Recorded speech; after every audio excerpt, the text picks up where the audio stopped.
Welcome, indie game developers, to the Indie Game Lunch Hour and the very first episode of our show in 2026. This is the best dang indie game podcast on the planet.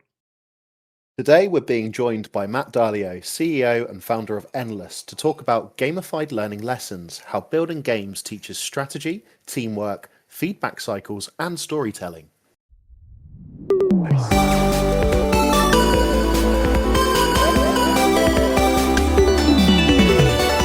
The Indie Game Lunch Hour. I missed that jingle. All right, in our live magical podcast, we give listeners the chance to hear real stories from real indie game developers, as well as directly ask them questions in the second half of each episode. This is a recording of a weekly event we host in the Indie Game Academy Discord on Wednesdays at 12 p.m. Eastern Time, so feel free to swing by for the next one. Your hosts, Willem Delventhal, the headmaster here at IGA, and the Wizard of Games. And I'm Tim Wood, founder of Right Finder Headhunting and the Knight of Games Recruitment. And joining us today is Matt. Hello, Matt. Welcome to the show. We're so excited to have you here and as our very first guest in 2026. I am very excited to talk about gamified lessons. It's actually the space that I myself got started in game development. I am very curious, Matt, before anything else, as always, what are you having for lunch today, my friend? So my wife and I are in Uruguay right now. My wife is Argentine, and we yesterday had a giant asado with like 25 people, and so I'm having some leftover dried up meat that was quite tasty. That's awesome. I forget exactly what it's called. There's a similar tradition in the Philippines where they make a long table full of much food, and I was part of those exactly once. I'm a vegetarian. They were nice enough to make me this tiny pile of vegetables at the end of the table while everybody else was tucking into the meat. It's quite an experience. It's pretty awesome. We did have a potato thrown in there, so one or two. Good. Well, that's great. Well, welcome to the show, Matt. As we said, this is our first episode in 2026. It's fantastic to have you here. Matt here is the founder and CEO at Endless, which is, we will let you introduce it and talk about it yourself. But before we even do that, as always, we like to start with the origin story. So, Matt, I'd love to know where you are in games today and how you got there. Yeah, so I came at games from a very different perspective than I think that most people in games have come at it from. I'll give my long story short. I lived in China for a year when I was 11 years old with a Chinese family. My parents were in the U.S. I started a foundation working with orphanages and orphans in China when I was 16 years old, and so a lot of my life was spent kind of in emerging markets trying to help kids. Fast forward a long chapter, I went to Stanford Business School, and at that time I was kind of excited about the power of technology to make a huge impact on the global stage. And there was a smartphone revolution that was happening. This was 2010. And it just felt like everything was being invented around me, Instagram and Snapchat and Uber. And then I went on a trip to India, and I realized that smartphones were about to sweep across emerging markets, and they would change the world. Billions of people. I went around, I felt like, everyone shouting, billions of people are about to get these things. Their lives are about to be changed. But the giant question was, would they get the tools that we use to work, which is a computer? The way I often describe it is if we all threw away our computers, most people wouldn't have their job after a couple of weeks. And most people wouldn't be able to study to get a job. And so there was this kind of revolution that was destiny. And then there was this other thing that is the great equalizer, which is called a laptop, that was kind of almost a shunned object at the time because people thought it was going to die. So very long story short, I have spent about 15 years of my life trying to democratize access to that little tool, a laptop. And a very long story short, 15 years made short, is if you, with many interludes of mistaken pathways, we thought you make a cheap device and use an ARM processor to make a computer as cheap as a smartphone. What we realized was that it's actually financing that is the magical thing. So long story short, you can make financing available to people who normally wouldn't get bank loans. We would throw like events with literally 3,000 parents for their kids, and 1,000 of them would sign the bank loan immediately to buy the laptop, and the bank would reject 90% of them. And what we realized is that in Africa, they had the exact same problem for solar panels, and they solved it by this thing called pay-as-you-go financing. Basically, the device unlocks when you pay, and all of a sudden, magically, people pay. And so And then there's a whole internet connectivity thing that I won't let myself get passionate about and distracted by. But I will say that in the process of deploying these laptops into kids' hands, we were always thinking to ourselves, like, well, once they get the tool, now you have to teach them the skill to then get them the job. So how do you teach them these, globally employable skills where, a kid in a remote village can go get a job? And, the extreme example of that is code, right? If you can code, you can be part of that global workforce. And I had two surprising insights. One was I didn't expect it, but when I was interviewing most of our engineers, these kind of like absolute genius guru Linux engineers from the Linux community that we were hiring, I asked them all just out of curiosity how they got their start. The similar kind of question that you just asked me, where did you get your start? And almost all of them gave the same answer. And it was just this weird like repetition of the exact same answer. I might Games. know what it is. Yes. That's right. And to this day, when I tell an engineer that, most of the time I hear, oh, it's how I learned. I loved games. I discovered I could hack them. I discovered that, I could build them. It was more to hack them or build them than it was to play them. And, and then that got me started. And then I, began a journey that took me down many other paths. Mm.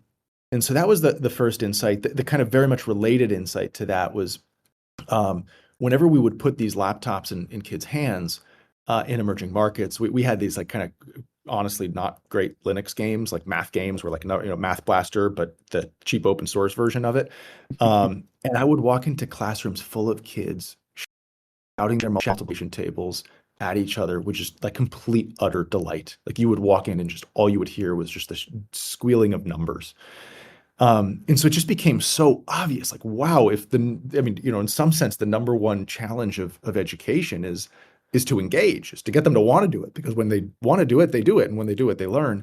And if games are so good at engaging, then, why is it that we systematically don't use them more effectively? And if so many of today's engineers, Elon Musk learned to code when he was a kid, through games. Mark Zuckerberg was the exact same story. Both of them say that most of their best engineers learn this way. If that's how all of these people got started, why aren't we systematically doing that to teach people how to build software in a modern world? And I want to make sure that I make really clear, when I say build software, I do not mean code. I do not mean syntax. I mean the process of making software across all of the disciplines, whether you're the designer, the product manager, the project manager, the marketer, the digital artist, or of course there are engineers in the midst of that. All of those skills are being upended by AI and enabled by AI. So in a world where like the whole workforce is changing so dramatically, it's like, okay, schools are the exact same thing they've always been. We know that, that's a constant complaint. And yet with AI here, it's like, for the first time in American history, there are more people not wanting to go to college than wanting to go to college, because they see that they're going to be saddled with student debt. They see that the jobs, are changing, that the skills that they're learning in school are not relevant for that workforce. And so this aspirational thing that used to lift people up, it was the number one driver of social mobility, to this day it still is something that no longer is aspirational for very, very good reasons. And so that's the state of education. And there are 3 billion kids on the planet, kids in air quotes, under the age of 25 years old. There are 3 billion of them. And the problem statement of humanity is that we have to make sure that they have a job in a world of AI. And the school systems that are supposed to solve that problem do not know how to do the thing. In other words, they're banning ChatGPT. They've never been part of startups. They don't know how tech is built. They ban the thing rather than embrace the thing. And so the system that's supposed to solve that problem doesn't know how to solve the problem. They know they don't know how to solve that problem. And they're looking for solutions. Parents are looking for solutions and kids are looking for solutions. And the question then is, what is that solution? And so we think that games are certainly a huge part of it. I'm going to add one last other piece, and then just at risk of rambling for too long, but it's so central to how we think about things. It's the second pillar I mentioned. And it's the power of GitHub. It's the power of community. It's the power of putting people together to make things together and have them learn from each other, that I think is so underused in education. If I look at the learning journey of these kind of amazing Linux gurus, they got started with games, but then they built a multi-year journey, literally in like the Linux kernel in GitHub. GitHub was their school. And when I say GitHub was their school, in some cases, I mean it quite literally. The best engineer we ever hired, we stole away from Red Hat. He was quantitatively, objectively, if you look at the Linux GNOME desktop stack, you could see he was by far the number one by like an order of two or threefold. And he didn't have a high school diploma. Meanwhile, we were hiring a bunch of like Stanford CS grads, super smart, top of class. And it was like hiring interns compared to hiring quite literally the person who could go into like the depths of the graphics stack, because he had spent 8 years in that kernel while the others were in high school and college. And so literally like Linux and GitHub was his school. And so in some sense, I see GitHub, if you define school as a place that you go to learn to do a job, GitHub is basically the largest school in the world. There are 100 million people who are all getting better at the job that they do by being inside of that. And it costs nothing to join it. It is a school that is free. And so when you converge those two things of like the power of collectively built projects where there are advanced people, there are novices, they're all working together in the same space, they're all learning from each other, they're all building, big, bold, ambitious things, which is where, as we talk about kind of our vision of game development, is kind of the sweet spot of what I'm hoping we can get into today. But as you converge that with what are kids passionate about? Games. Great. Let's go do that for games. It just seems like such a natural convergence. And it just seems so surprising that neither of those insights are all really topics of conversation in the mainstream halls of education. Yeah. This is a lot of what you're saying. A lot of what you're singing here is stuff that I have run into and that we have run into ourselves. We're in the midst, in terms of just straight up the gaming industry. We're not talking about the larger tech sector of exactly the evolution that you are describing. When I was going to school, and I'm only a couple generations back compared to the people who are going through it right now, of course you went to school, and of course you learned to code. At this point in time, after running this space for about 5 years, I can no longer confidently tell people to go to a higher education institution, and I can no longer confidently tell people to even learn to code. I still do for the technical background, but in the midst of this AI evolution. We still don't quite know what making games looks like in a little while. I also actually love that you're talking to people in the larger tech sector just about tech, and you're still having the same stories told that we're having when we talk to our developers, which is, yeah, I played a game, I fell in love with it, I made a game. That's one of my favorite stories, and basically everybody has that story. And then once you know how to make a game, it's such a beautiful off-ramp into all the other disciplines, because the other, beautiful characteristic of a game is that it is so multidisciplinary. In other words, it's sound design, it's art, it's design, it's, engineering, it's narrative, it's all of these. It's literally every discipline kind of thrown into a box and shaken up.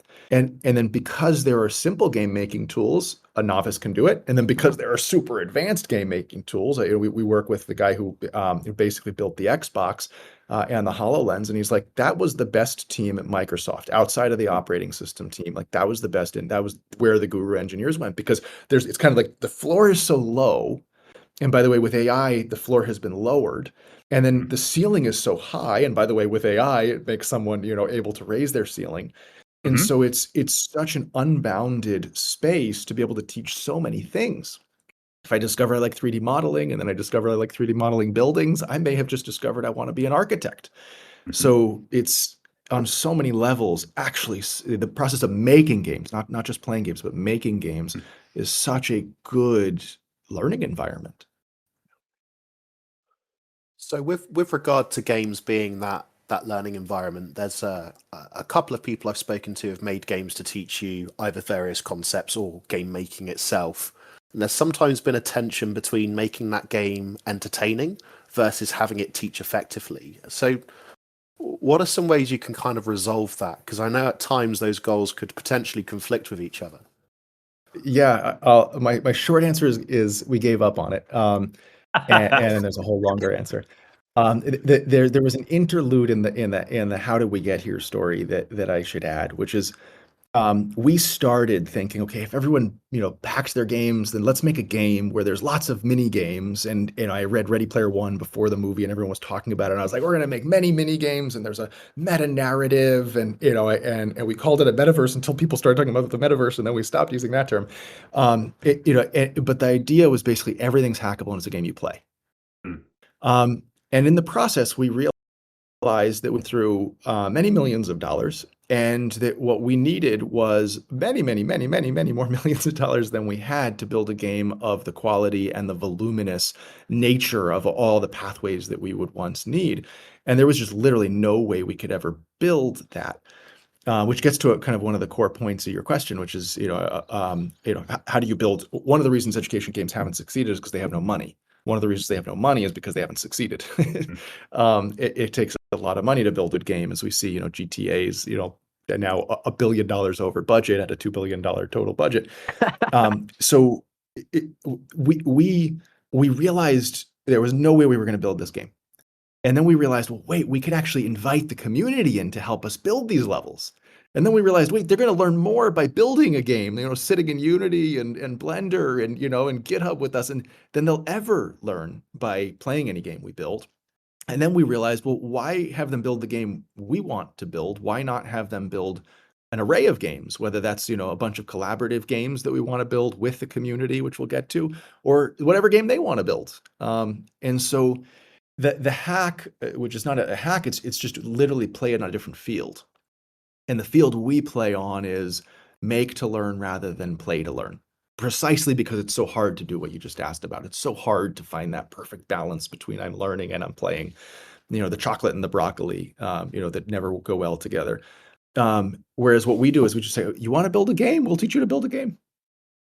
And then, they build what they want. It is a really I feel like I've gone through a similar journey to you, specifically in this space. I got my start at Lumosity Brain Training Games. That was my very first industry job.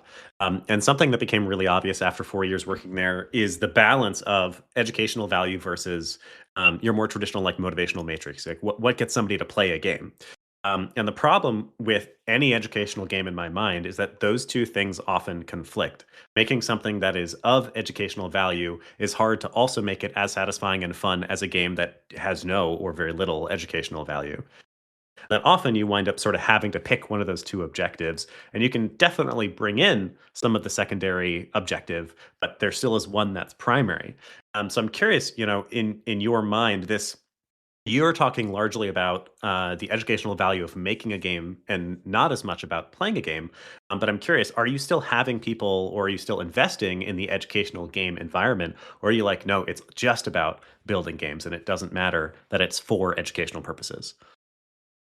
There are a few things that we are doing in that space. The one thing I'll say is that we are making a game making tool to make it really easy for people to make games, because we found as soon as we started running programs, we found that no one could use Unity. You spend, the intro Unity course is 18 hours.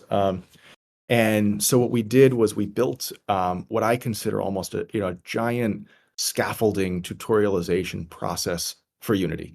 And so it's, it starts with kind of, I can place blocks like Minecraft because, every kid in the world could do that. But then it very systematically scaffolds you into very high levels of capability until it literally takes you into the Unity SDK. And you can now import your own assets or textures or code. It's got a Lua scripting layer inside. And before that, it's got a wiring layer that's really easy. So anyway, so we are doing that.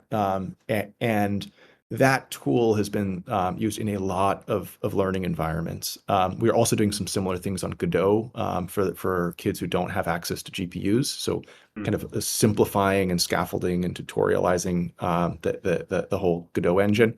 And so those are, with that said, not play experiences, although you can play the games that you make, of course, and we kind of fuse the, playing and building almost become, intermingled, intertwined. So that's very much central to what we do.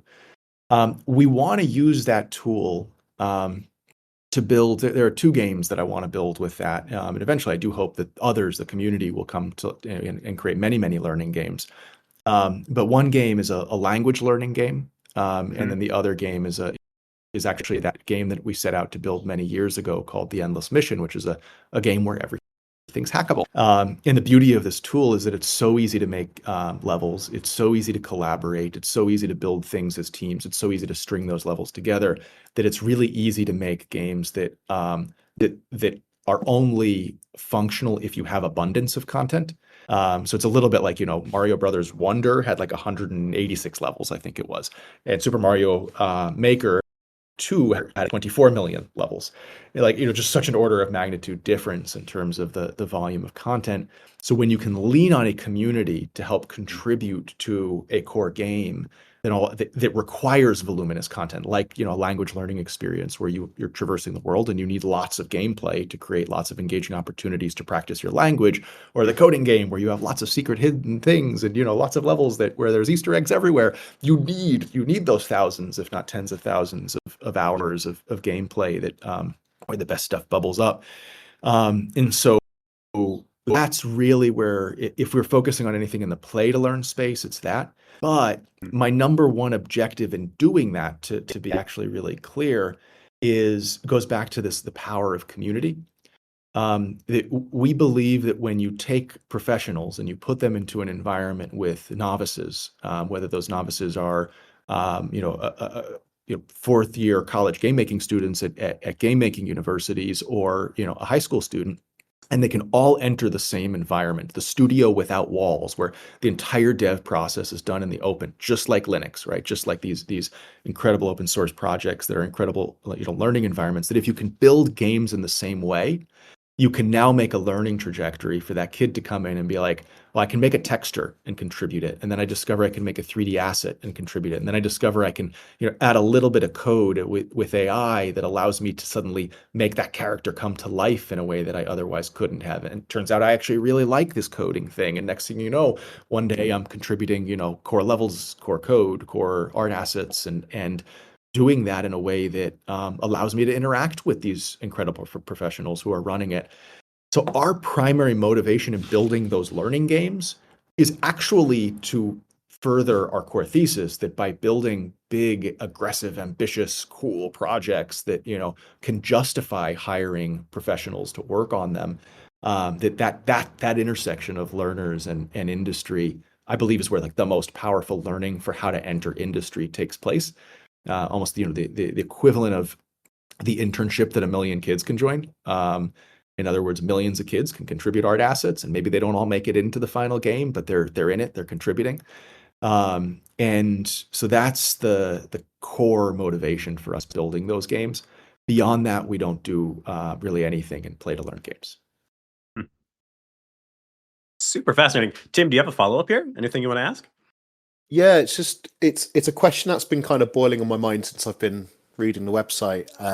But traditional education is all about kind of standardized testing, measurable outcomes, and that cycle, which people like me did not get on with too well. So how are you measuring? Yeah, funny that. So how do you measure that your games and your workflows are? I think we've lost him. Just lost Matt. Oh, he's back. Hold on. You got scared of your question. It was too strong, too powerful. Hi, Matt. Come on in. Throw it out. It's all good. No, so as I was saying, so traditional education routes are all about kind of standardized testing and measuring those outcomes and really kind of rinse and repeating one or two different things. And I'm being very simplistic there. So how are you measuring kind of what your games are teaching and if they're landing with users? Is it in that final product? Are there kind of little quiz elements that people are doing? Like how does that kind of scaffolding work? Because as a recruiter, that sounds really interesting, that I could essentially have a portfolio and kind of track someone's progress. But how are you managing that yourselves? Yeah, so we stole a couple of concepts from the game industry to do this, and they're really good concepts. The first is badges and XP. In other words, just systematically rewarding and tracking the contributions that people make, which then show how they level up.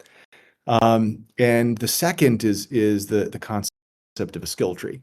School, there's, you pick your subjects and you are all on the same trajectory.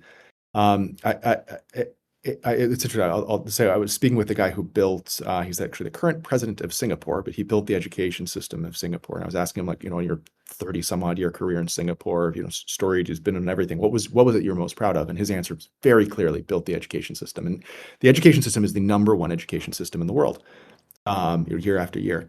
And he was describing immediately what he failed at.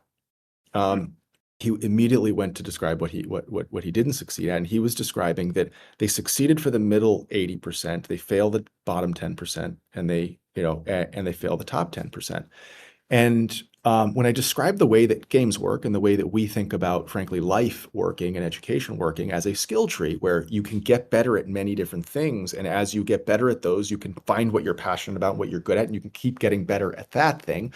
And that sometimes those skill trees merge, right? Like in Civilization, metallurgy and gunpowder, and now you have cannons. Get things locked at the intersections of these skill trees. That's frankly, that again, that is the way life works, and that we should think about education that way. And his answer clearly was, "Oh my God, I think you may have solved the problem." The reason I describe that is because traditional education, even the number one education system in the world, still thinks in this very linear and rigid way, even though at the end of these skill trees, we end up with something like, 10,000 possible jobs that people can end up with, and yet we teach like 5 core subjects. And so if you can create pathways, which is what we are building towards, that allow people to go into it at the base of the skill tree, we look at it and we say there's kind of business and entrepreneurship, marketing, that kind of stuff. There's design, there's art, there's engineering, and there's management. And if you double click into those, that basically represents all the jobs in tech. So let's say I'm an artist. Okay, well then I'm a 3D modeler. Okay, if I'm a 3D modeler, well that's industrial design, architecture, mechanical engineering, automotive. I mean, it's just kind of all these all of these industries are literally physically basically everything around us. And so that notion of now going back to the badges and the points, tracking people's contributions across that skill tree is actually a much better representation of what people are good at. Turns out this isn't just our theory. If you go to GitHub, that is the primary recruiting tool for basically every Silicon Valley startup. They don't care which school you went to. They don't care what your GPA was. If your GitHub profile is not strong, they're not going to hire you. They want to see your portfolio. The same is true for designers. I could go to RISD and get a 4.0, but if my portfolio sucks, I'm not getting hired. The inverse is also true, right? I could literally like this, guy who didn't graduate from high school and was, guru at Red Hat. I can literally not go to school, not have any, formal credential, and yet I have the credential that matters, which is I've done the work and I can show I've done the work. No, I completely agree with you there. I mean, I've been recruiting in games now for 5 years, and I can count on one hand the amount of times I've been asked, about degrees and higher education and stuff. It's literally all, what have they done? What credentials do they have? Can we see their portfolio? They can cut the mustard. Let's have them in the role. And it's really nice coming from that, from other industries where I've had some clients go, we only want people from red brick universities, and you're like, well, how are you being equitable then? It really does level the playing field when you're just looking at the output of work. Willem, do we have some community questions? Sorry. And I'll just say for a second, I went to one of those red brick universities, and when people graduated, they literally couldn't get a job. Yeah. And what I mean by that is there's one caveat. They could all get jobs in consulting, investment banking, and finance because they knew that they were taking raw talent, and Google has an entire infrastructure to take raw talent and train them. In other words, they knew that they were going to do the training, and all they were looking for was the smart people who were hardworking. But literally outside of that, I remember looking at job descriptions. I didn't want to go into one of those things. I looked at the job descriptions. I'm like, everyone says 3 to 5 years of work experience required. How am I supposed to get 3 to 5 years of work experience if no one's willing to hire me? Welcome to the modern economy. It's so much of what you're saying is things that I have felt myself and that we have discovered here as well, specifically with these indie and junior game developers. That's the people that we serve and the people we work with. There are one of those core problems that we hear time and time again is exactly what you just said. Junior roles are fewer and further between, in part because of AI, and in part because of our own industry strife over the past couple of years. And those indie jobs tend to, or those junior jobs, excuse me, tend to require exactly that. We want to see three shift games. We want to see 3 years of experience. We want to see 5 years of experience, for you to come and do the most base level work here. And in some ways, because this is a creative field, that's a reasonable expectation, at least the launched games. I kind of get confused by people who leave school and have not yet launched a game. Isn't that the whole point? Why haven't you done that yet? But besides that pressure to release and to launch, it does feel like it is a higher education is an antiquated system, at least here in the gaming industry, and I think in a larger space, because it builds these rigid structures that just naturally can't keep up with a pretty rapidly changing world and workforce. I'm also, by the way, extremely jealous of your skill tree thing. This is something I pitched to my team a long time ago, and we decided that we couldn't build because we didn't have the resources. So I think we're enemies now, maybe mortal enemies, Matt. No, no, let's I'm work upset. together. Let's, All right, okay. I guess so. we like partnering. That's great though. Could, yes, I think yeah. Could I, before we move on, could I just ask you about the kind of, I want to interview you for a minute just to kind of ask about the core thesis that that we're chasing, and it really is hypothesis. We've done a lot of, we know that games can teach. We know building games can teach. We've done a lot of that. We know that. Yeah. But the core thing actually is on the studio side. Yeah. And my hypothesis is it's hard to raise money out there for a game these days. And yet, the creativity often is ironically in the hands of the same people who it's hard to raise money for, and that money is largely used to hire people. I need engineers, designers, artists, etc. Yeah. And so one other way of getting those same human resources is to basically modularize it and treat it like open source software.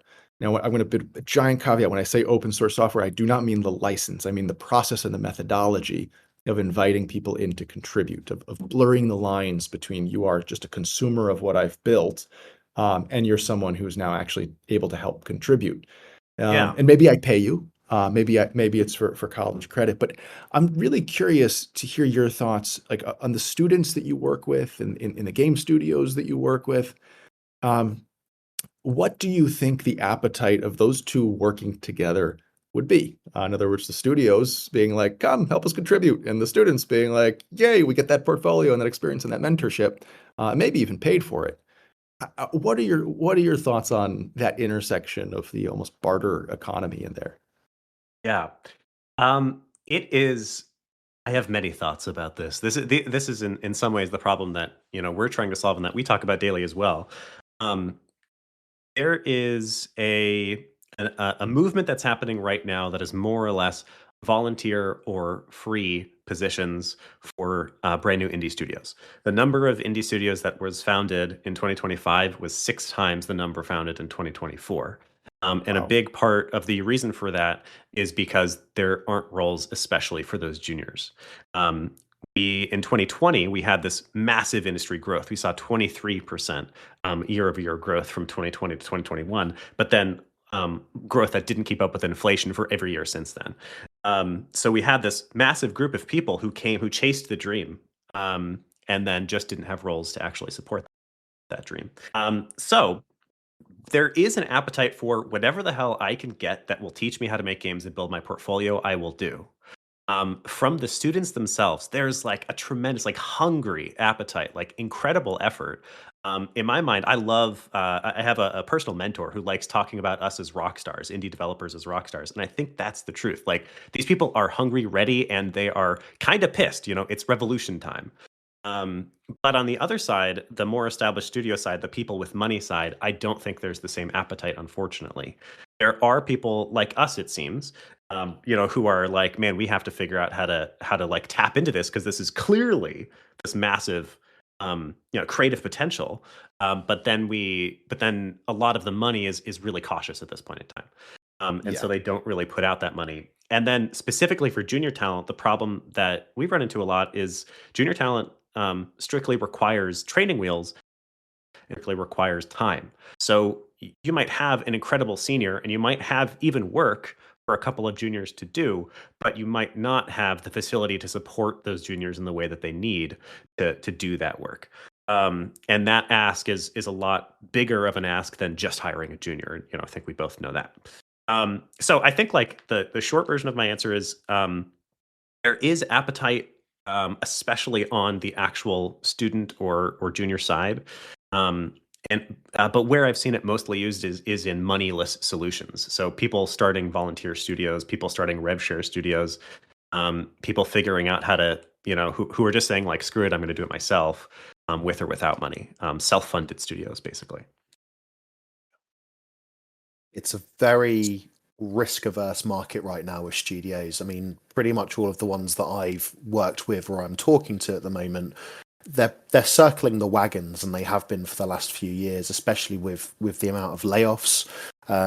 In some cases, companies are outsourcing a lot more to AI. So for me, from my perspective as kind of a third party vendor in the recruiting space, I'm quite worried about how many opportunities there will be for junior level candidates over the next few years, because it's the competition has increased so much. I had an intermediate to senior level role a few months ago that I had lead to director candidates all applying for.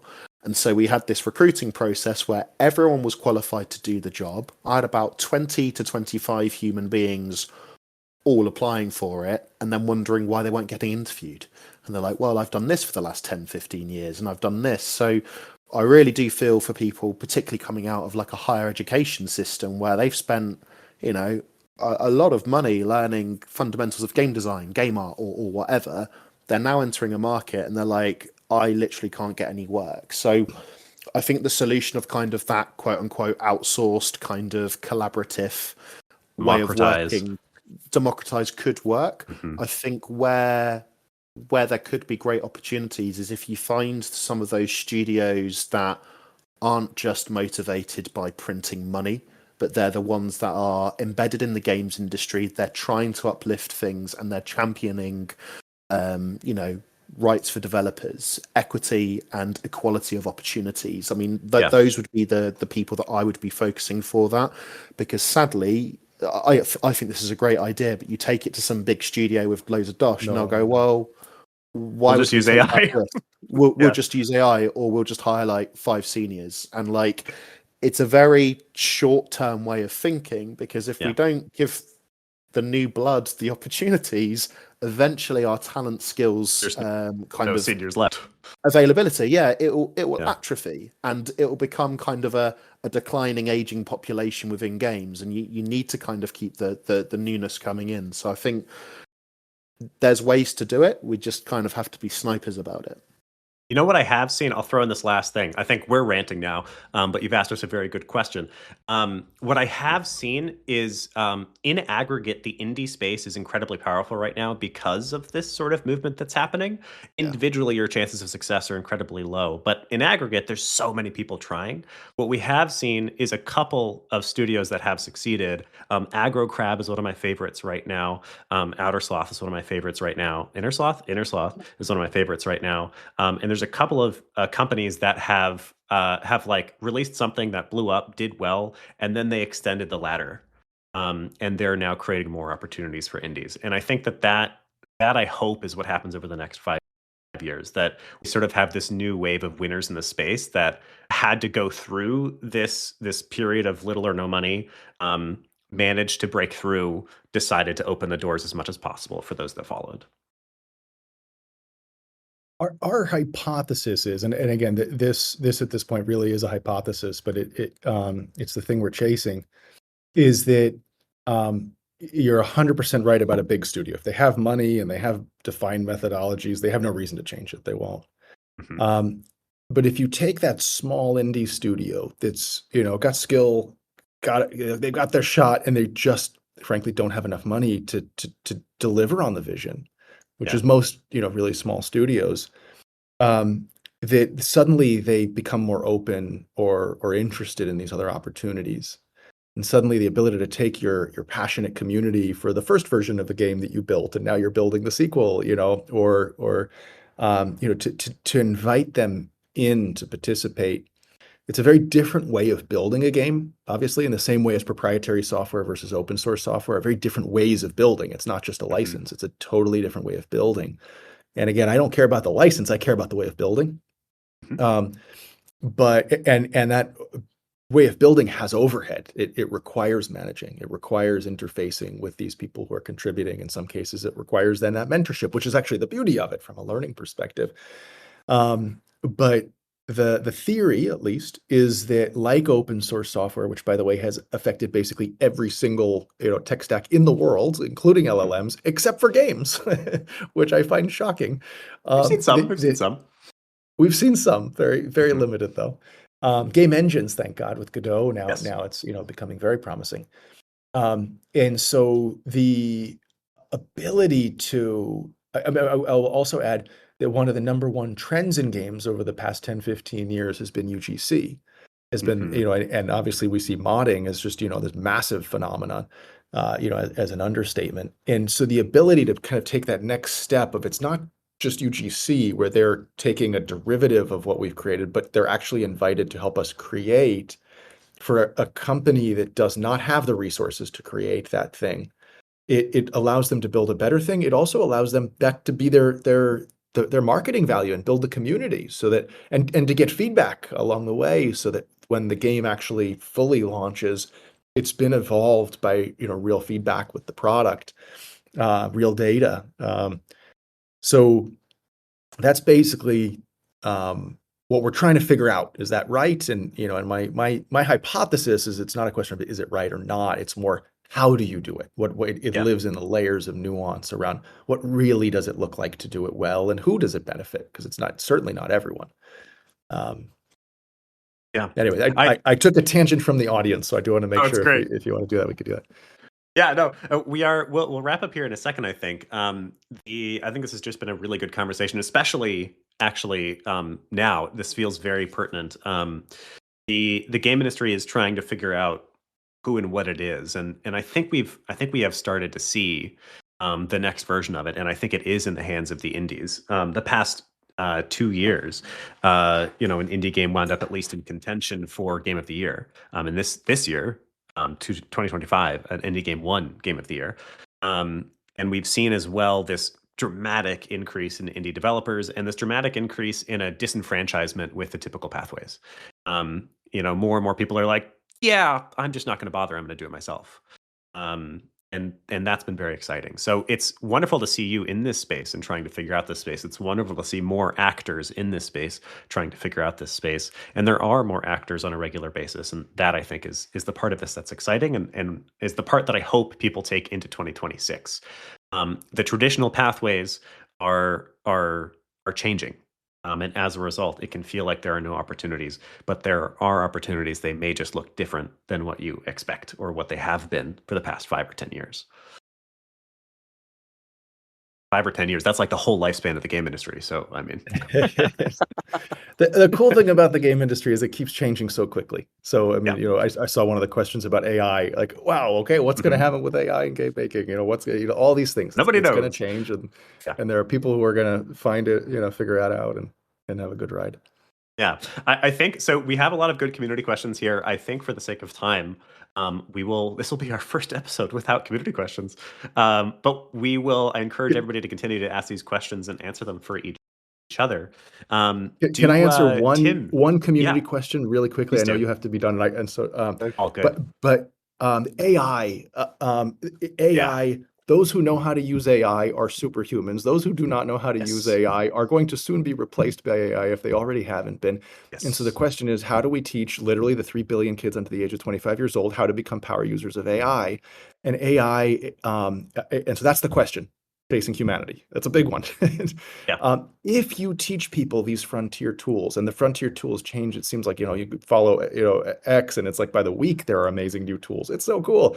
If you just keep teaching what those frontier tools are, then people will become power users of those and be able to use the next round of frontier tools themselves. One of the other questions in there was, how do you stay up to date as these things change so quickly? And the answer is you just keep changing that, you keep evolving what you're teaching with, and then once people know how to use the basics, then they're off and running and they can be learning the next tool. So I just wanted to answer that before, so it doesn't have to be the only episode without community questions. Yeah, no, it's all good. I'll echo that. I think it is we as the indie gaming space, we have a lot of pushback on AI because people are scared of it, Yes. which is reasonable. But my stance is largely it's Pandora's box. It's open. And if you try to shut Pandora's box, mostly all that happens is you fall behind. So I think we need to do our best to insist on ethical use of AI, to insist on ourselves using AI, to do things that make AI more reasonable. So like Itch is a beloved website for indie game developers, and they require you to disclose if AI was used in your game making. We can do things like that to make AI a little bit more reasonable. But I strongly encourage everybody to figure out how to incorporate AI into your workflow, because it is the next tool set.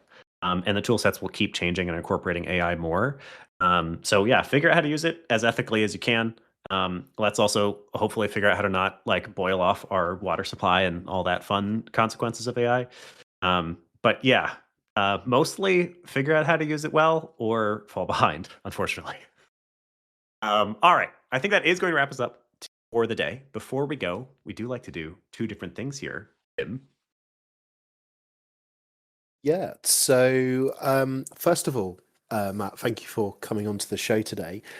Is there anything that our listeners could potentially do over the course of the next week to apply what they've learned here today, or do a little bit of extra research? Where would you point them? So endlessglobal.com is the website that gives kind of the overview of everything that we do, including the device and internet access. Endless Studios is our community that we literally haven't opened to people to come into yet. So it's a community that without a community, because I won't go into that tangent. But if you have any feedback, especially if you're kind of indie studio that is interested in what I just described, we haven't announced yet, but we are starting to do some investing in game studios that are interested in building this way. Feel free to email me at matt@endlessstudios.com. And if you just got thoughts or feedback, I'd appreciate it. Awesome. That's fantastic. Yeah. Give a little bit of thought to Endless Studios and give some feedback. Wonderful that you open the doors for that. I very much appreciate it. 100%. So before we go, Matt, is there anything you would like to promote or any last words of wisdom you'd like to leave us with here in the first episode of 2026? I think the world ahead of us could be, if we don't figure out how to make people have jobs in a world of AI, and you have mass unemployment, one of the worst versions of humanity we've ever seen. If we teach people how to become all superhumans and push the frontiers of science. Last night I was just talking to someone who's chasing a Nobel Prize in superconductivity, and like when AI gets applied to pushing the frontiers of human knowledge across every discipline, and you have mass enabled that to literally the billions of people, like literacy, I think we have the best version of humanity. And I believe literally the difference between those two worlds comes down to games. Why? Because it's going to be teaching young people how to build software. And I think games are the best way to do that. You're speaking to the right crowd for that message. Awesome. All right. I will also encourage anybody who is live here in the room with us. We're about to do our Indie Game Roundtable immediately after this in this same room. So I'll see you in there after the fact. But otherwise, I think, Tim, let's wrap up the episode and say goodbye. Yeah, absolutely. So, Matt, thank you so much for having lunch with us here today. And thank you to those of you that asked some questions. And thank you for bearing with us, because we did all gas on a little bit. And thank you, everyone else, for listening. If you enjoyed it, there are links to join our Discord down below, as well as any of the links that we mentioned in this episode. And of course, here for Matt and for Endless in the description down below for those listening after the fact. Yeah. Catch us next week at 12 p.m. EST. Follow the links that Willem mentioned, and we'll see you next time. That's it. Goodbye for now, Indie Game Adventurers. We'll see you again next week. Adios, y'all. Fare thee well. Goodbye.